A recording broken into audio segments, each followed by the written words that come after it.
Assalamualaikum warahmatullahi wabarakatuh. Sebelumnya izin perkenalan, nama saya Naura Atika Husna dengan MPM terakhir 018.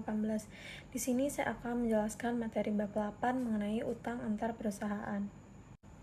Slide pertama yaitu tujuan umum dari konsolidasi.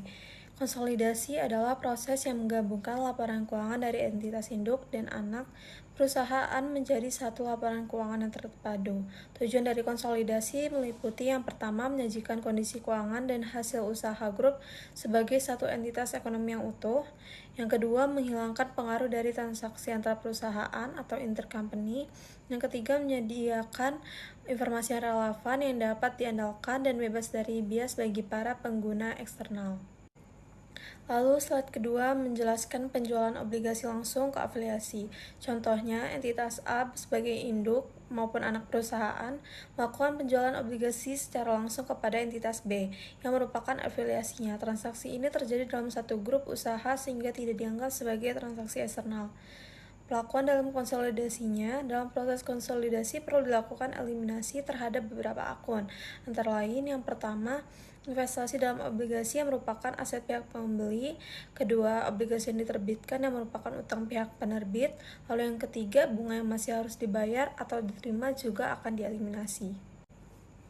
Next, transfer obligasi pada nilai nominal. Obligasi ditransfer dari satu entitas ke entitas afiliasi dengan nilai sama dengan nilai nominalnya. Tidak ada laba atau rugi yang timbul. Perlakuan dalam konsolidasi yang pertama, eliminasi atas akun. Ada investasi dalam obligasi yang diterbitkan, pendapatan bunga, dan beban bunga. Dan tidak ada penyesuaian terhadap nilai buku. Lalu terdapat transfer obligasi dengan diskonto atau premi. Transaksi transfer dapat dilakukan dengan nilai di bawah atau diskonto, di atas premi nilai nominal. Diskonto atau premi tersebut harus diamortisasi dengan metode suku bunga efektif. Dalam proses konsolidasi, perbedaan nilai tercatat antara penjual dan pembeli akan diakui sebagai penyesuaian. Selain itu, laba atau rugi yang terjadi antar perusahaan akan dieliminasi. Next, pensiun obligasi oleh afiliasi. Situasi ini terjadi ketika salah satu entitas dalam grup melakukan pembelian obligasi yang sebelumnya diterbitkan oleh afiliasi lain. Poin yang penting adalah bahwa secara ekonomi, hal ini dipandang sebagai pensiun dini bagi obligasi. Selisih antara harga beli dan nilai tercatat obligasi akan dianggap sebagai keuntungan atau kerugian yang belum terrealisasi dan perlu dieliminasi. Next slide, pembelian obligasi afiliasi dari non-afiliasi. Penjelasan transaksinya, entitas A mengeluarkan obligasi kepada pihak luar dan selanjutnya entitas B yang merupakan afiliasi membeli obligasi tersebut dari pihak luar. Pelakuannya, meskipun pihak eksternal tidak lagi terlibat, utang antar afiliasi tidak mencerminkan kewajiban grup kepada pihak luar. Dalam perlakuan konsolidasi, obligasi dianggap sudah dihapuskan. Selain itu, keuntungan atau kerugian yang muncul dari pembelian obligasi tidak diakui dalam laporan konsolidasi dan akun bunga juga harus dieliminasi.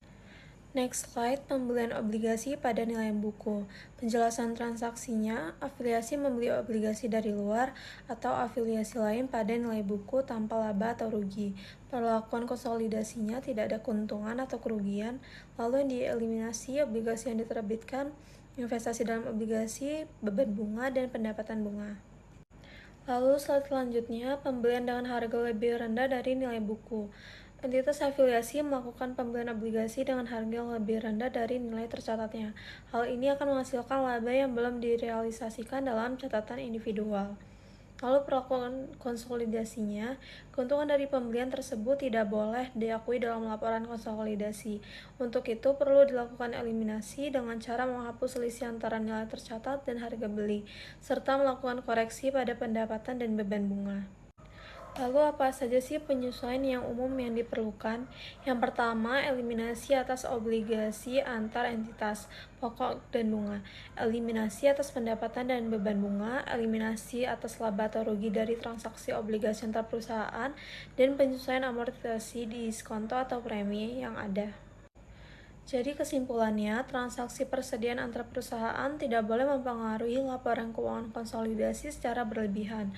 Laba belum terrealisasi dari transaksi persediaan harus dieliminasi agar tidak menyebabkan overstatement laba atau aset. Proses eliminasi harus memperhatikan arah transaksi dan status persediaan. Itu saja dari saya penjelasan bab 8 mengenai utang antar perusahaan. Maaf apabila ada salah kata. Saya kira wassalamualaikum warahmatullahi wabarakatuh.